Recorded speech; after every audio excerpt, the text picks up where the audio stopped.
Everyone. Today we'll discuss about one of the microvascular complications of the diabetes, that is diabetic retinopathy.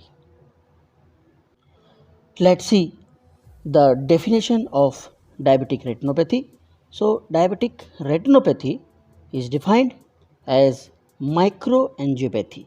Microangiopathy means it is a disease of the microvessels, small blood vessels in the microcirculation, and this microangiopathy is due to prolonged uncontrolled hyperglycemia, which is a hallmark of any diabetic patients, and this uncontrolled hyperglycemia lead to appearance of microaneurysms and or haemorrhages and or exudates and or abnormal vessels on the retina.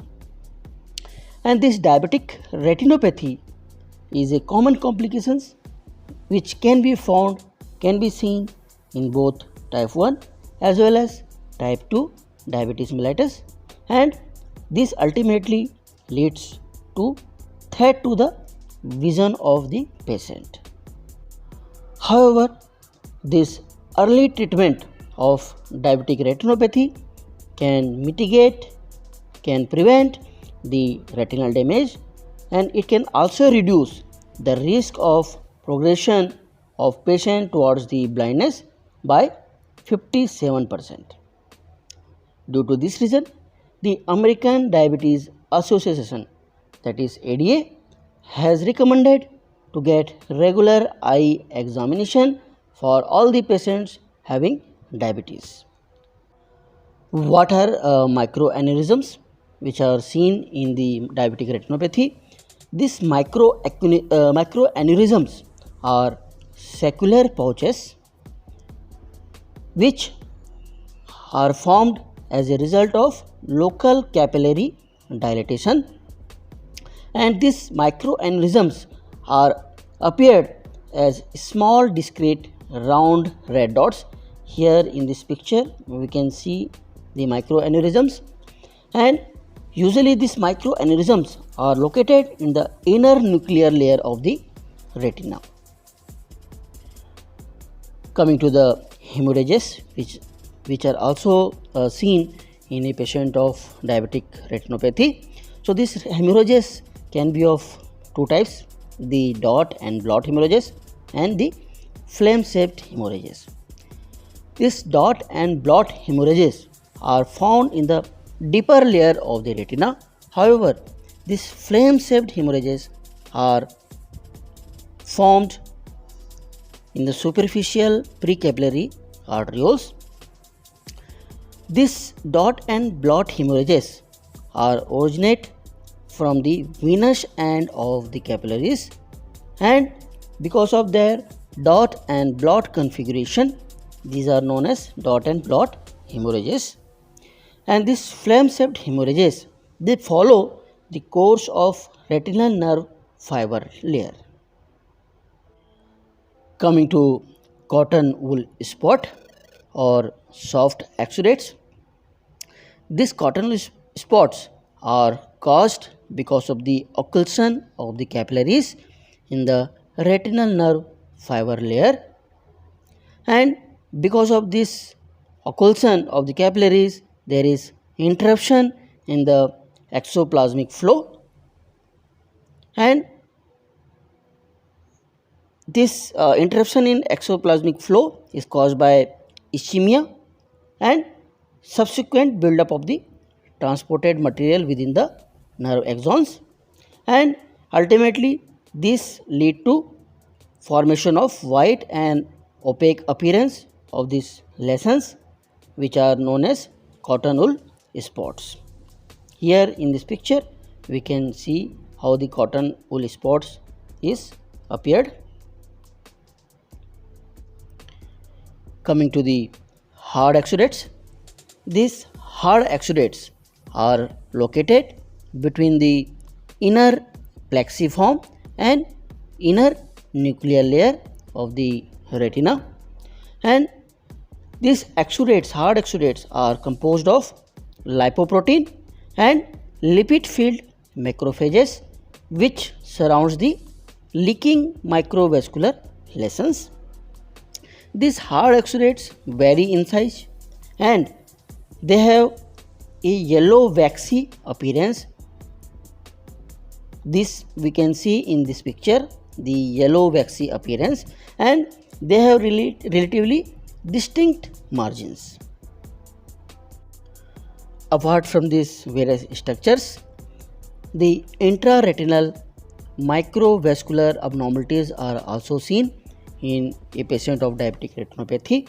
This IRMA, intraretinal microvascular abnormalities, are the shunt vessels and they appear as abnormal branching or dilation of the existing blood vessels, capillaries within the retina. In this picture, here you can see the intraretinal microvascular abnormalities which looks like a shunt vessels, and this IRMA usually act to supply the areas of non-perfusion in a patient. These IRMA are formed due to the leakage of the vascular endothelial growth factor VEGF hormone, and this hormone is secreted due to the blockage of the blood vessels in the retina. In the patient of diabetic retinopathy, we can also find some venous changes. They are dilatation, beading, tortuosity and looping. Here in these pictures, you can see how the beading appears. Here you can see the double track. Here in the next picture, you can see how the looping looks like. Now, discussing to the risk factors for the diabetic retinopathy. So, the most important risk factor is duration of diabetes. The longer the duration of diabetes, the higher the chances for development of diabetic retinopathy. Apart from that, poor glycemic control is also a risk factor. Any patient who is having elevated BP means he is a case of hypertension. Any person who is having dyslipidemia is also in the risk of development of diabetic retinopathy. If any patient has already developed nephropathy, chronic kidney disease or end stage renal disease, then the risk for development of diabetic retinopathy will also be increased. Apart from that, there are some other factors which can also contribute for diabetic retinopathy. They are smoking, pregnancy is also a risk factor, and obesity. As I have mentioned that duration of diabetes is an important risk factor for diabetic retinopathy. So, any patient with 5 years of onset of diabetes has rare chances to develop diabetic retinopathy. However, this risk increases to 50% when the person is already having diabetes for up to 10 years, and this risk increases up to 90% when the person is with diabetes from last 30 years. The glycemic control, the early and intensive control of blood sugar level can delay the onset as well as the progression of the diabetic retinopathy, and this effect of glycemic control is more pronounced with type 1 diabetes as compared to type 2 diabetes mellitus. As we know that hypertension is a common comorbid condition in any individual with diabetes. So, this hypertension can also add to retinal damage. Hyperlipidemia can also aggravate the microvascular damage in any patient of diabetes. As the renal disease is constantly associated with the diabetic retinopathy, as it is one of the most common complication in any patient of diabetes.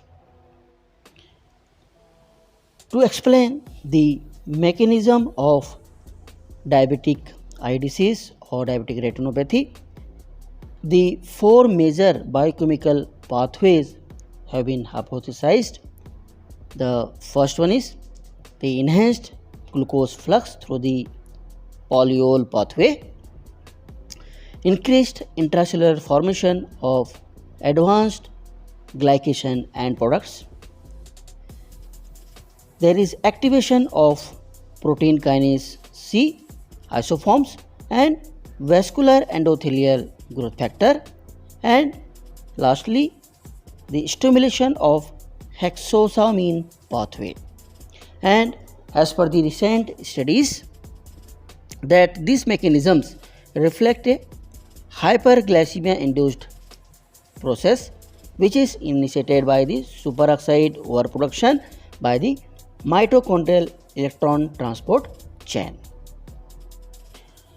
Coming to the pathophysiology of this diabetic retinopathy, as the diabetes is a condition of uncontrolled hyperglycemia, and this uncontrolled hyperglycemia leads to trauma to the retinal cells, as well as it also affects the blood supply to the retina, which is represented as haemorrhages, microaneurysm, and other appearance in the early stage of the diabetic retinopathy.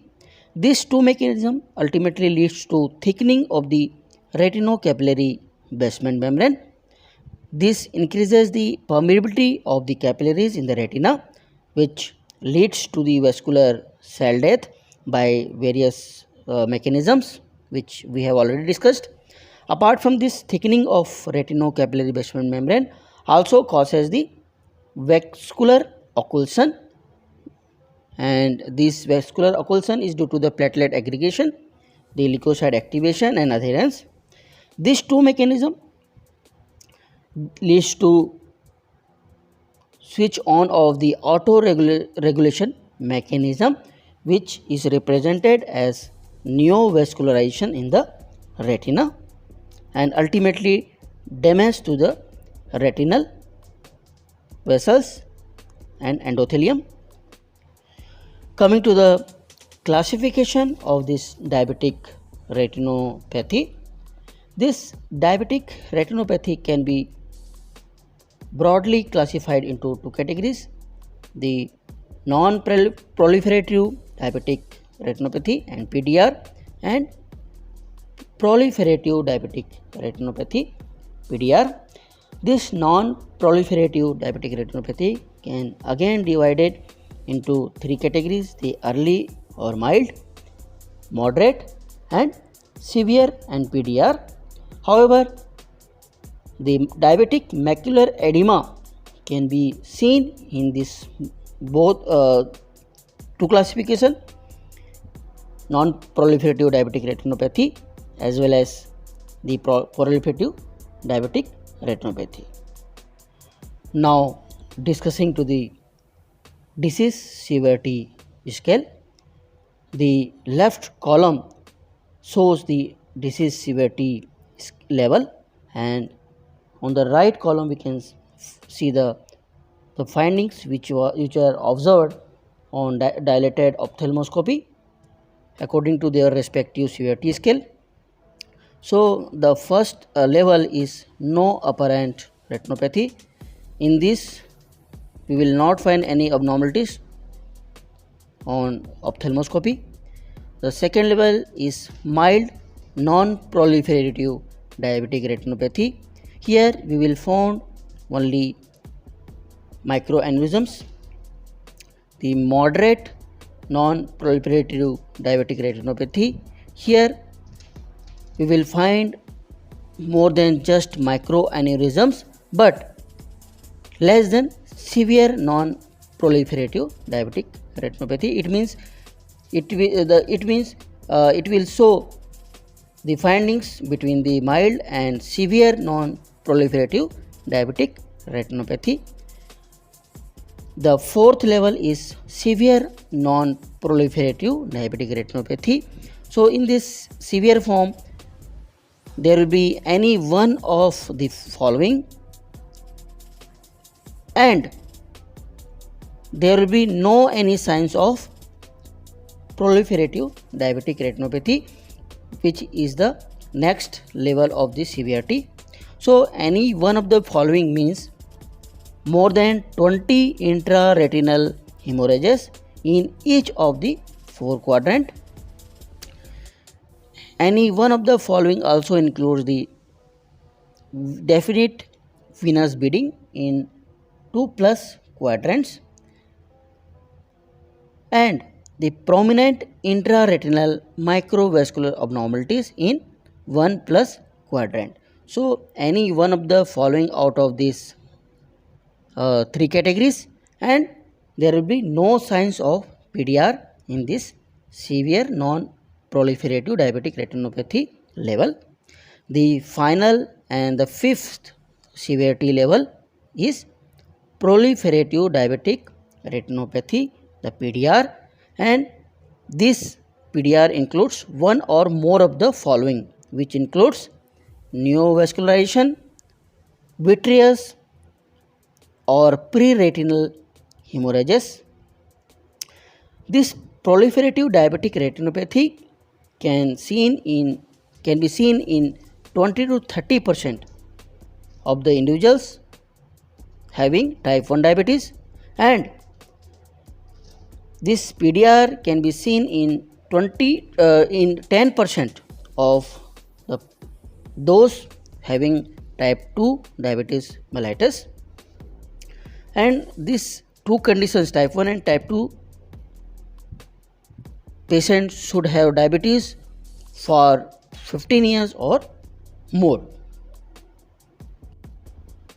So what are the sight-threatening diabetic retinopathy? This sight-threatening diabetic retinopathy includes the diabetic macular edema and the proliferative retinopathy. This diabetic macular edema is due to the involvement of fovea either by edema and or by the hard exudates, and this diabetic macular edema can be classified as mild, moderate or severe depending upon the ophthalmoscopic findings. The proliferative retinopathy includes venous hemorrhage, pre-retinal hemorrhages which involves the macula, development of fibrous membrane in the macula, and tractional detachment. Now we can summarize this non-proliferative diabetic retinopathy and proliferative diabetic retinopathy in this slide.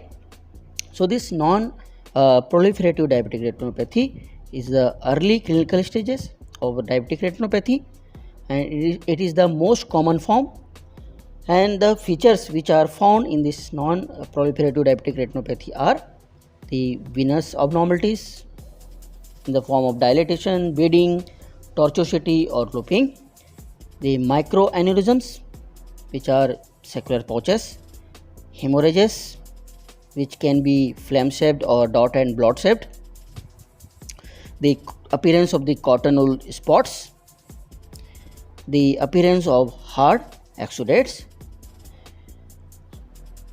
In proliferative diabetic retinopathy, the features found are development of new vessels elsewhere, development of new vessels in the optic disc, the fibrous proliferation, the pre-retinal hemorrhages, vitreous hemorrhages, retinal detachment, and appearance of the optic atrophy.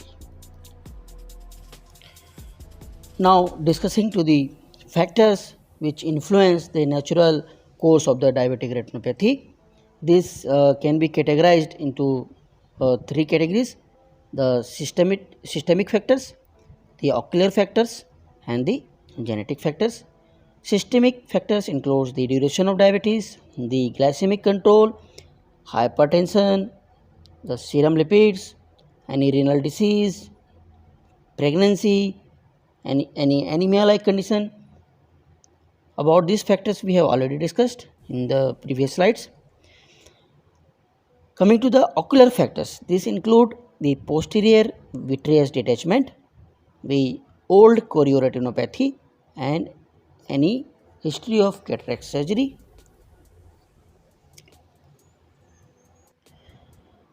Coming to the symptoms represented in any patient of diabetic retinopathy.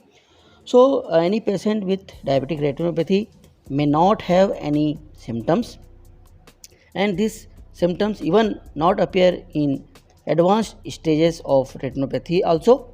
And due to this lack of symptoms, the patient do not consult the ophthalmologist in the early stages, where the treatment of diabetic retinopathy is the most effective.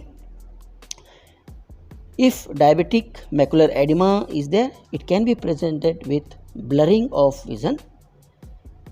In case of presence of preretinal and venous haemorrhages,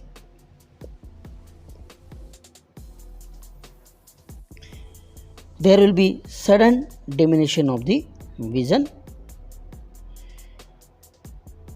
Whenever the patient is advised for comprehensive eye examination, patient mistakes the refraction testing as comprehensive eye examination, and the patient refuses for the retinal examination, which further delays the diagnosis of the diabetic retinopathy. Coming to the investigations and method of diagnosis of the diabetic retinopathy, this include the components of the diabetic eye evaluation and the special investigations. The components of diabetic eye evaluation includes the taking the history of any previous ocular diseases, checking the visual acuity, the color vision, and visual field testing. It includes the slit lamp examination, checking the intraocular pressure by Saint-Jean or applanation tonometry or by the non-cataract tonometer. This also includes the direct and indirect ophthalmoscopy as well as biomicroscopic slit lamp examination.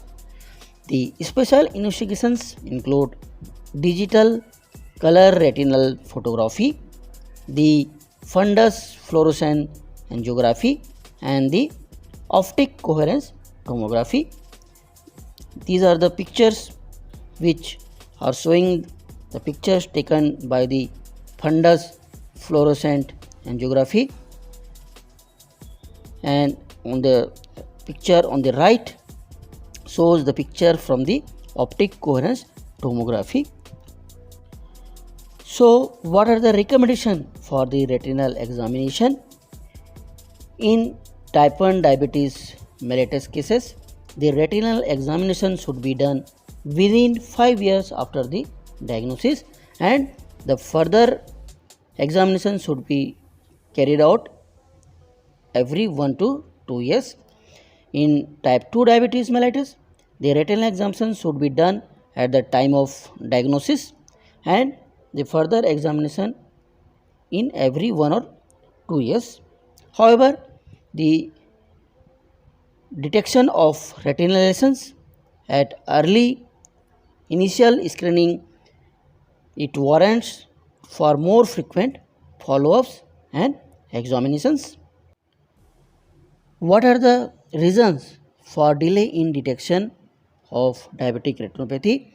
The first one is the lack of awareness among the patient that retina can be affected in diabetes.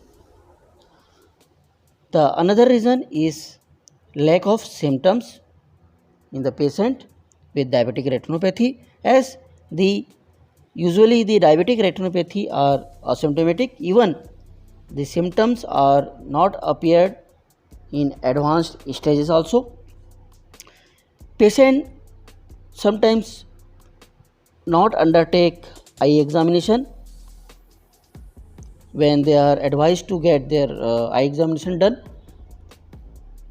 This is one of the most important reason for delay in detection. What are the indications for the referral of patient to the ophthalmologist? The first one is the for annual checkup. If any degree of macular edema is seen in the patient, then we have to refer to ophthalmologist. If patient is having any proliferative diabetic retinopathy or patient is having severe non-proliferative diabetic retinopathy, in such conditions we need to refer to ophthalmologist. These are the list of differential diagnosis for the diabetic retinopathy.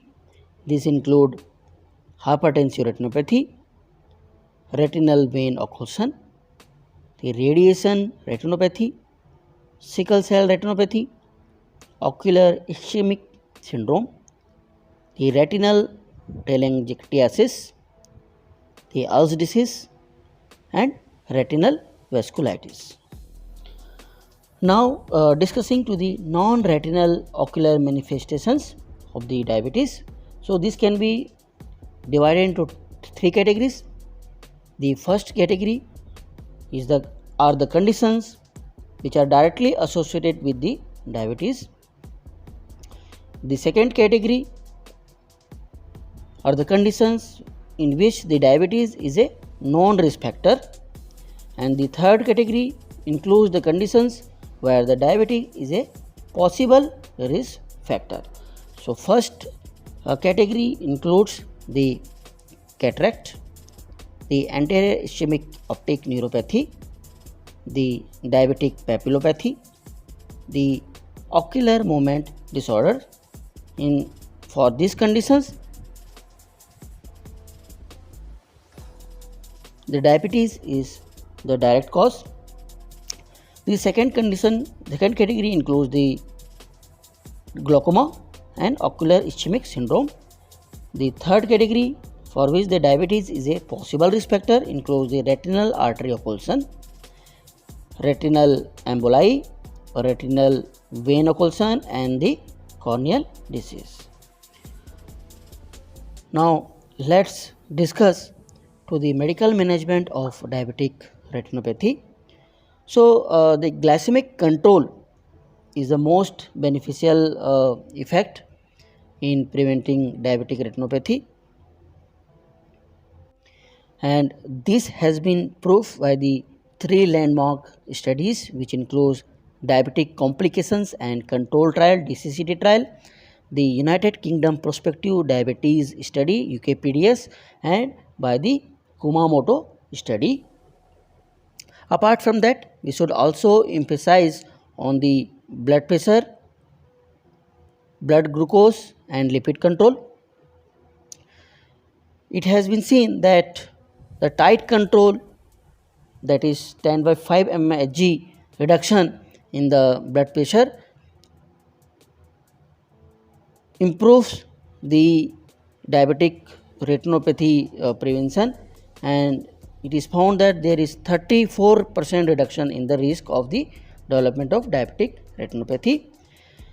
The hypolipidemic drug fenofibrate has been shown to reduce the progression of diabetic retinopathy.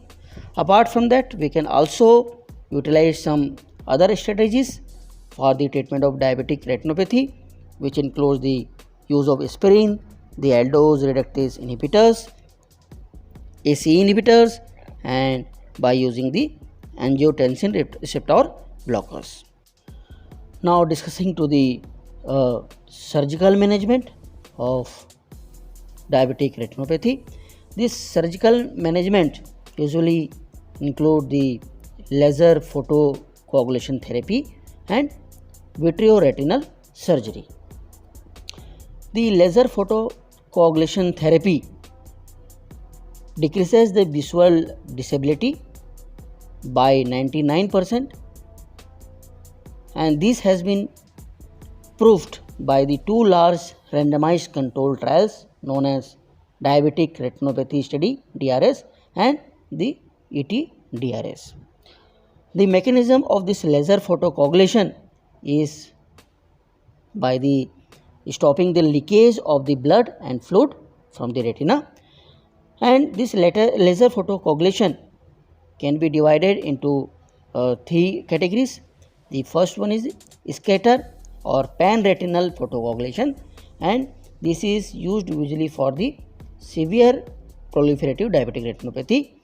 The focal photocoagulation is used for the focal changes, and the third one is the macular grid treatment.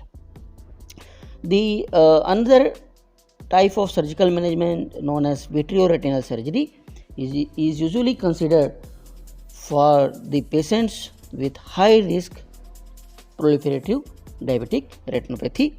Apart from these two methods, we can also use the intravitreal anti-vascular endothelial growth factor agents or steroid injections for the treatment of diabetic retinopathy. For vitreous hemorrhage, we can do the vitrectomy. Here are some preventive methods for the diabetic retinopathy. The tight control of the blood sugar level can prevent the onset as well as progression of diabetic retinopathy, which has been proved by the TCCT and the UKPDS trial. The risk of new onset diabetic retinopathy can be reduced by the appropriate control of the blood pressure. The lipid control can partially regress the secretion of the hard exudates, and cessation of smoking can reduce the development of the diabetic retinopathy.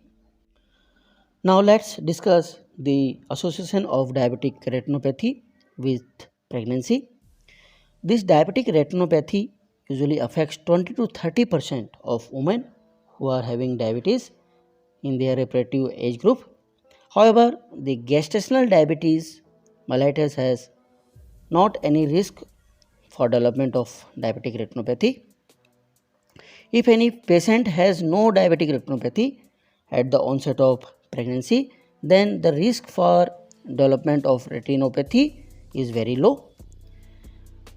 This progression of diabetic retinopathy during pregnancy can vary from the minimal to marked deterioration in the presentation of diabetic retinopathy. In any woman with pre-existing diabetes, the risk of development of diabetic retinopathy increases during the pregnancy, usually after the 16th week of the pregnancy. In about one half of the women who are already having diabetic retinopathy, the condition of diabetic retinopathy worsens during the pregnancy. Finally, the recommendations for diabetic retinopathy. So, any patient with type 2 diabetes mellitus should have a dilated retinal examination by an ophthalmologist, and this examination should be done immediately at the time of diagnosis and subsequently based on the result of the initial screening. Any patient with macular edema, severe non-proliferative diabetic retinopathy and proliferative diabetic retinopathy should be promptly referred to an ophthalmologist for the examination. The laser therapy is indicated for any high risk proliferative diabetic retinopathy and for some cases of severe non-proliferative diabetic retinopathy. The optimized blood pressure and glycemic control can reduce the risk and progression of the diabetic retinopathy, and aspirin therapy is not contraindicated at any stage of the retinopathy. Thanks for watching this video. Please like and share with others.